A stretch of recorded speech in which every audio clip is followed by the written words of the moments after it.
First question. Can you please? Hey guys. Yep. Hello. We can hear you. Hi. Can you hear me now? Yep. Yeah. Yeah. Okay. First of all, we are Okay, very sorry. great. Sorry, I was connected to another headphone just now. Yeah. I see. I see. Okay. So first of all, we are very sorry for the wait. We had a few technical issues. Okay. So No problem. we are going to start now. As you know, my name is Irfan, and this is my partner Arif. Hello, my name is Arif.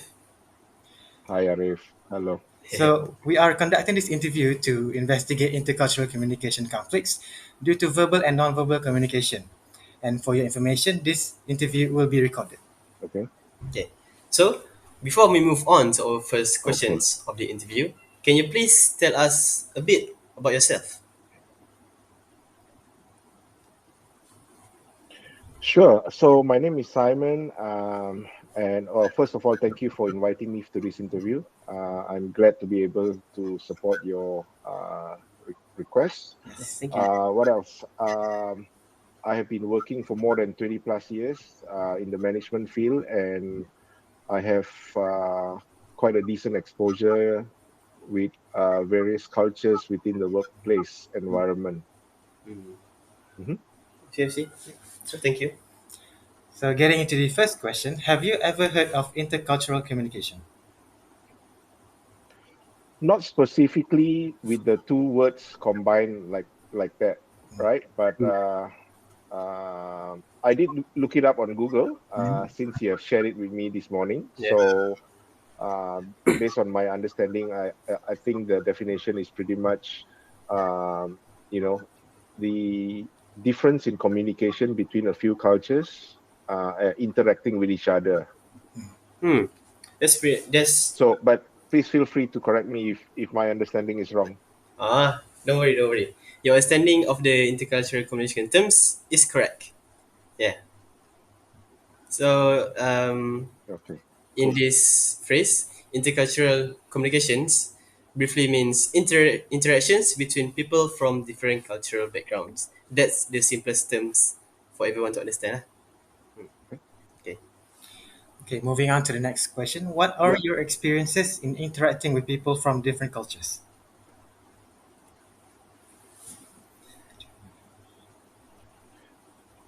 I have quite a few experiences, so I'm not sure what do you want me to actually share, right? Do you want to share on a personal level or on a corporate level, in a work environment level, or in like a neighborhood level, or in a family level? So your question is quite generic. Yep. So before I give you an answer, I think it's best I clarify your requirements. Yeah. So to be more specific for our questions, So what would you like me to share? Mm-hmm, yes.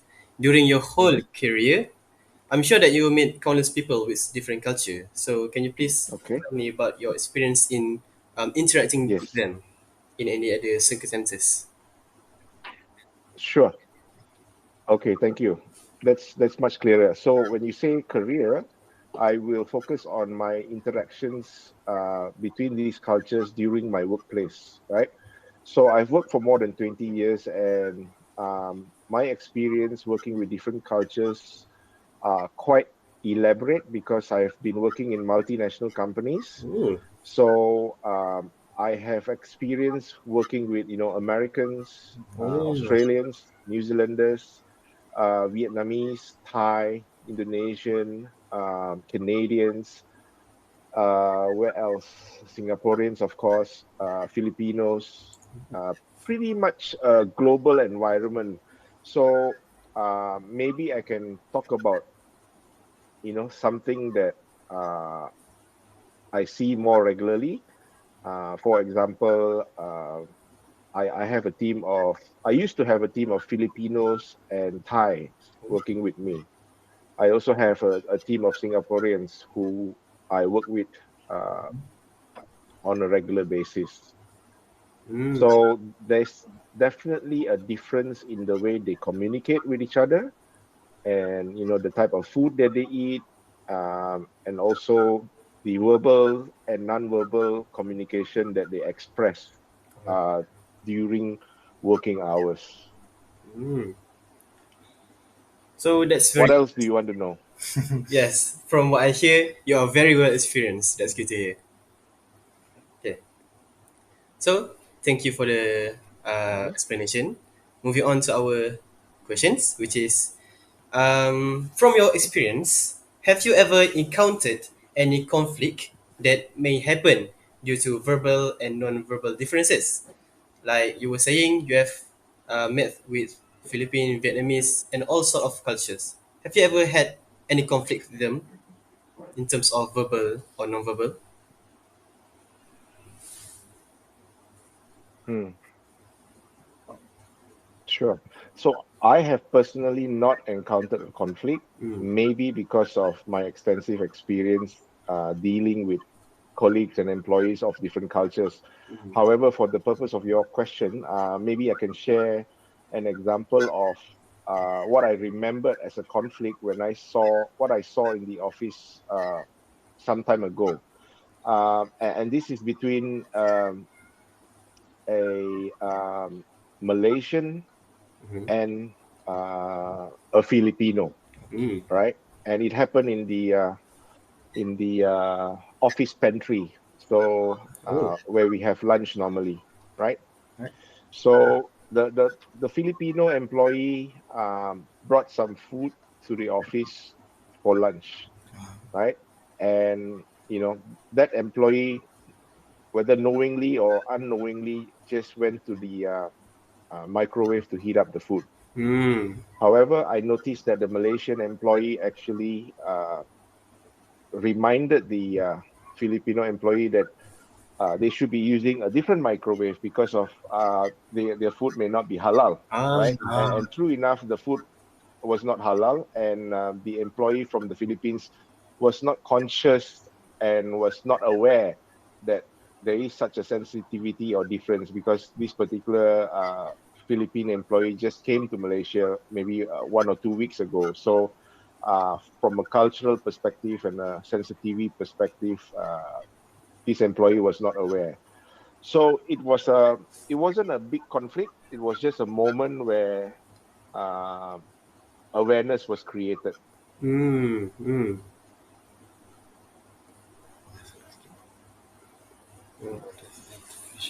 So Does that answer your question? Do you want me to elaborate further? I think we understand most of it, and that is a very good example. Thank you.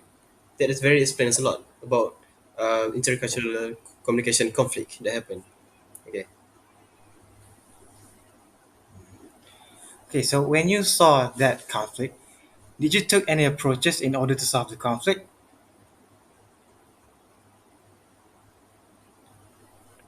Yes, because they were both junior to me. Mm-hmm. So what I did was I addressed the matter by just being a neutral party, Mm. Ah, coming in and explaining to them. We do have separate microwaves and separate fridges for Muslim and non-Muslim food, just so that the employee from the Philippines actually is aware of it and does not repeat this again. So I took the direct approach okay. by clearly specifying what was the problem without going around the bush so that the Ah, Filipino employee understands it. So I would say I was able to support or assist the conflict and help them into achieving a solution. Mm. oh, so you took the direct approach by directly confronting the issue through open communication. Yes, I see. Mm. Okay, I see, I yes, see. So, based on your story there about the conflict, um, you took a direct approach to solve the conflict, yeah? So, do you think that by directly yes. confronting the conflict, in it usually solve any other problems, or do you think like sometimes other problems need to be solved indirectly instead of directly? Mm. Of course. Mm. Uh, in all circumstances, we have to review on a case-to-case basis, right? Mm. Sometimes direct approaches do work, and sometimes we need to use the indirect approach. Mm. In this particular example that I gave you, I chose the direct approach because the incident happened in front of me. Mm. It was an instant reaction, and the two parties were already talking to each other. So basically, they were both already aware of the situation and the issue. Therefore, I feel that using the direct approach uh, was the best way to approach it, because it was during that moment where the three of us could talk about it, right? Mm. Back to your question, if I should have used the indirect approach, or there may be other circumstances that we should use the indirect approach, I would say yes. Okay. So there may be some issues or concerns that happen in the workplace that you may hear from a third party, for example. Maybe I'm a manager and my subordinate informs me of a situation. And depending on the situation, it may be more sensitive than this issue. Then, as a manager, I would need to, evaluate and analyze the gravity of the problem and the sensitivity before I decide which approach should I use, whether direct or indirect. Mm. Understandable. Understandable. Can you hear me okay? I think the connection is a bit slow, right? It's a bit delay, but the message still conveyed to us. Mm. It's just the video that seems a bit blurry lah. Mm. Yep. Yep. Okay. All right. So next question: Yes. Do you think your capabilities of verbal and non-verbal skills have an effect on the way you solve conflict, like how well you can solve this conflict?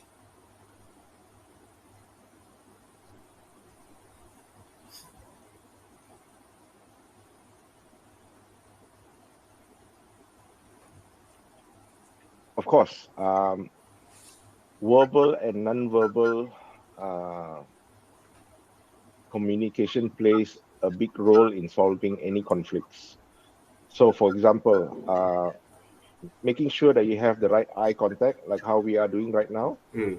speaking to each other attentively, listening, right? So your behavior is already demonstrating that you are, actively listening to what I'm saying. So that's a great demonstration of, I think non-verbal communication. Similarly, if we are facing, or you are currently in a conflict, when you speak to someone, you may have, or you may be expressing anger, or you may have a serious look. And if you combine your appearance and what you say to the person, the communication impact will be different. So, for example, if you say something as simple as, please have a drink, Mm. in a positive way, and when you smile, so that person will be delighted to have that drink, right? Okay. Or if you use a more serious approach by say, hey, please have a drink, maybe in a more rude way, Mm. that person may not want to have your drink. Mm. Yeah. Yeah. I see. Yes, got it. Okay. Thank you for the explanations. So, moving on to our last questions for the interview. Well, Mhm. could you share some of the common communications norms or expectation that are very important to be aware of when interacting with people from your culture? For example, as Malay, what we need to know, like the common communication norms when interacting with your culture.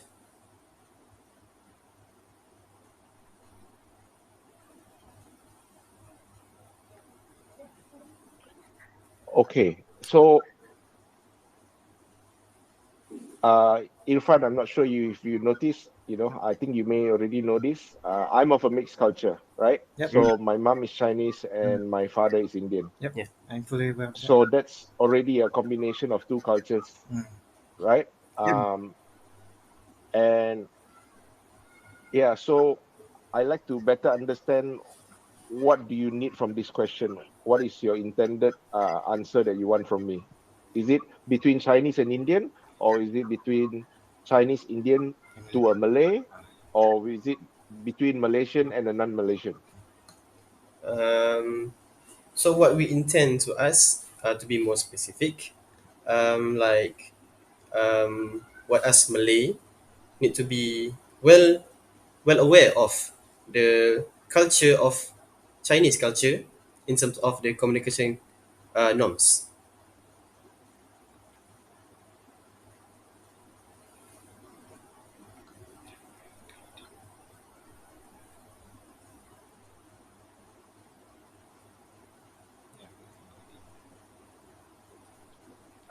Okay.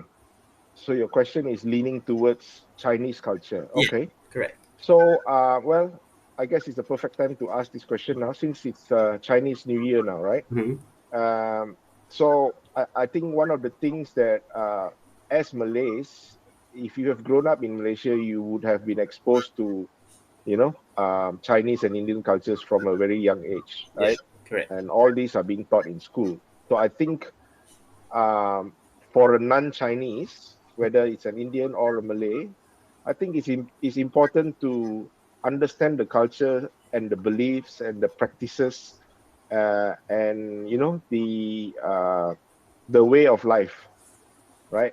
Mm. Just because it is different from, for example, the Malay culture, um, it doesn't mean it is right or wrong. I think the important part is to understand what is the reason of the practice, culturally, and to respect the culture. I think that's very important, right? For example, Ramadan is coming up soon. As a non-Muslim, I know that during Ramadan, you guys will be fasting. So what I would do as a non-Muslim is, during the fasting period between, before Maghrib, I would be more sensitive and mindful, maybe not to eat in front of you or not to drink in front of you. But I know that's not necessary, right? Sometimes Mm. my Malay friends tells me, go ahead.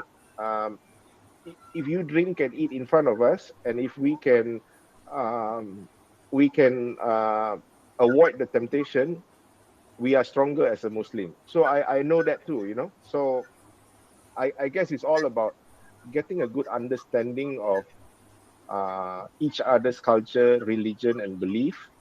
And I think that's the main goal here. Mm. I also think that the best approach of this question is to understand the culture better and to respect it. Yeah, I also think that way. And so that final question pretty much wraps up our interview for today. Uh, Thank you so much for willingly being our interviewee. Um, Thank you for your whole cooperation and your vast experience on this knowledge. Thank you very much. No problem. Can I ask you guys one question? Yes, Yes. for sure.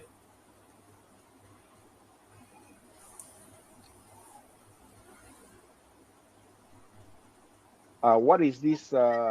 What is this interview for? What project is it for? And when are you due to submit your findings or your report? Okay, so in our college, there is this subject called pragmatics in intercultural. Hmm. So we have to interview someone who are different from our culture, such as yourself. And this interview needs to be handed in by this week. Yeah.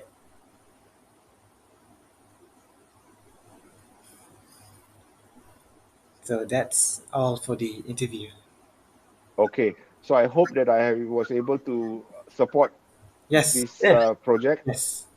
Yeah, and good luck to you. All right. Yeah. Thank you. Thank you. Thank you, Uncle. Goodbye. Bye bye. Thank you. Thank you. Thank you so much. All right. Take care then. See you then. Bye bye. Bye bye.